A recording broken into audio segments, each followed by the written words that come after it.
How to use Goodreads news for publishing updates.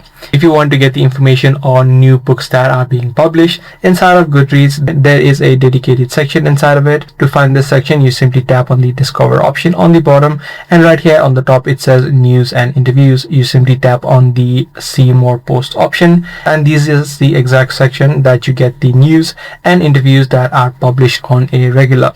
Now, in order to get the publishing update, what you need to do is tap on the All Stories option, which is by default selected, and you need to select the option which says New Releases. As soon as you do that, only those information will be added in. News will be added in which has the new releases as of the recent date. So you can either select the My Authors option if you have added in authors, or you can also select the My Genre option, so that the genres that you're interested in. So you can just head over to each of these options and take a look at the publishing updates.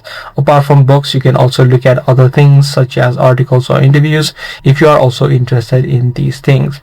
So that's pretty much it on how you do it. If this guide video did help you out, leave a like. I'm going to see you in the next video.